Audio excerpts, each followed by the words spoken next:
Hello! ഇത് post ചെയ്യുമ്പോൾ നോമ്പ് 30ഉം എല്ലാവർക്കും കഴിഞ്ഞിട്ടുണ്ടാവും ട്ടോ. അപ്പോൾ ഇത് എൻ്റെ ഈ വർഷത്തെ അവസാനത്തെ നോമ്പിന്റെ വ്ളോഗാണേ. നോമ്പ് 25 ഒരു വീക്കെൻഡ് ആയിരുന്നല്ലോ. അപ്പോൾ അതിന് ഇഫ്താറിന് വേണ്ടി എൻ്റെ ഫ്രണ്ടിന്റെ വീട്ടിലേക്ക് പോയതാണേ. ഞാൻ സിമ്പിളായിട്ടൊരു ചുരിദാറും ഈ ഒരു കുഞ്ഞു കമ്മലും ഇട്ടിട്ടുണ്ടായി.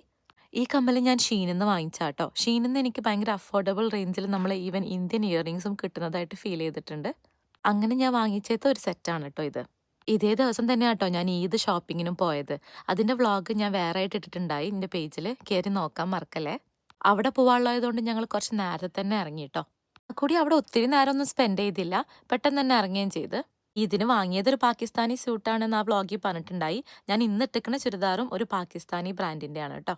ഞാൻ സിമ്പിളായിട്ട് പ്ലെയിൻ ബ്ലാക്ക് വാങ്ങിച്ചു കഴിഞ്ഞാൽ പലതരം ഷാളുകൾ അതിലേക്ക് കോൺട്രാസ്റ്റ് ആയിട്ട് ഇടാൻ പറ്റുമല്ലോ എന്നുള്ള രീതിക്ക് വാങ്ങിച്ചതാണേ.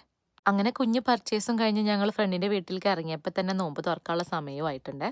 ഇന്ന് നോമ്പ് തുറക്കുമ്പോൾ നോർമൽ ഫുഡ് മതി എന്നാട്ടോ ഞാൻ പറഞ്ഞത്. പിന്നെ അതിന്റെ വേറൊരു മെയിൻ റീസൺ എന്ന് പറഞ്ഞു കഴിഞ്ഞാൽ ചേച്ചി ഉണ്ടാക്കുന്ന ഫുഡുകളിൽ ഏറ്റവും അടിപൊളി നമ്മളെ സാധാ ഫുഡാണ് കേട്ടോ. ആദ്യം തന്നെ വെൽക്കം ഡ്രിങ്ക് ആണ് കുടിച്ചത്. ഇതൊരു പരീക്ഷണമായിരുന്നു കേട്ടോ ചേച്ചിയുടെ ഹസ്ബൻഡിന്റെ വക. പിന്നെ കട്ട്ലറ്റും സാദാ ചോറും മോരുകറിയും ബീഫും ഫിഷും ഒക്കെ ഉണ്ടായി.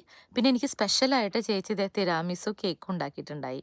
നല്ല സൂപ്പറായിട്ട് സെറ്റായിട്ടും ടേസ്റ്റായിട്ടും വന്നിട്ടുണ്ട് കേട്ടോ. അധികം മധുരമൊന്നും ഇല്ലാതെ തിരാമിസു. പിന്നെ കറികളിലൊന്ന് ബീഫ് ഉപ്പിലിട്ടതായിരുന്നു. അത് ഉണ്ടാക്കാനാണ് ഏറ്റവും സിമ്പിള്. പിന്നെ അതിന്റെ ടേസ്റ്റും ഒരു വേറെ ലെവൽ തന്നെയാണ്. നാട്ടിൽ കോമൺ ആയിട്ട് കിട്ടുമെന്ന് പറഞ്ഞു കേട്ടിട്ടുണ്ട്. പക്ഷെ ഞാനിവിടെ വന്നിട്ടാട്ടോ ആദ്യമായിട്ട് കഴിച്ചു നോക്കണത് ഇവരുണ്ടാക്കിയപ്പോൾ. അത് മാത്രം മതി കേട്ടോ നമ്മുടെ കടികളിലേക്കെല്ലാം കഴിക്കാൻ വേണ്ടിയിട്ട്. അത്രയും ഫ്ലേവർഫുൾ ആണ് ആ ബീഫ്. പിന്നെ ഫിഷ് കുറച്ച് റോസ്റ്റ് ചെയ്ത പോലായിരുന്നു. അതും ഒരു വെറൈറ്റി ഫിഷ് ആയതുകൊണ്ട് അതിൻ്റെതായ ടേസ്റ്റ് ഉണ്ടായി. പിന്നെ ഫുഡ് കഴിച്ച് കഴിഞ്ഞപ്പോൾ എനിക്ക് വേണ്ടി ഒരു മൈലാഞ്ചി ട്യൂബ് മേടിച്ചിട്ടുണ്ടെന്നേ അവര്. ലാസ്റ്റ് മിനിറ്റ് ആയിരുന്നു, പ്ലാനിൽ ഉണ്ടായിരുന്നേ ഇല്ല. പിന്നെ പെരുന്നാൾ അടുത്തിട്ടും ഇല്ലല്ലോ. എന്നാൽ കൂടി അവർ കൊണ്ടുവന്നപ്പോൾ എനിക്ക് ഇടാൻ ഭയങ്കര പൂതി. അപ്പൊ പിന്നെ അവരുടെ എല്ലാ കലവിരുതുകളും എൻ്റെ കയ്യിൽ ഇറക്കിയിട്ടു അവര്. ചേച്ചി നല്ല അടിപൊളിയായിട്ട് എൻ്റെ 2 കയ്യിലും മൈലാഞ്ചി ഇട്ടന്നു കേട്ടോ. പെരുന്നാളാകുമ്പോഴേക്കും അത് കുറച്ച് ഫേഡാവും എന്നറിയാം. പിന്നെ എൻ്റെ മനസ്സിനൊരു പ്രത്യേക സന്തോഷം തോന്നിട്ടോ മൈലാഞ്ചി ഇട്ടപ്പോൾ. അങ്ങനെ ഇതോടെ എൻ്റെ എല്ലാ ഇഫ്താർ വിശേഷങ്ങളും ഇവിടെ അവസാനിക്കുകയാണ്. എൻ്റെ വീഡിയോ കാണുന്ന എല്ലാവർക്കും എൻ്റെ കുടുംബത്തിൻ്റെ മനസ്സ് നിറഞ്ഞ ഈദ് മുബാറക്കുണ്ടേ.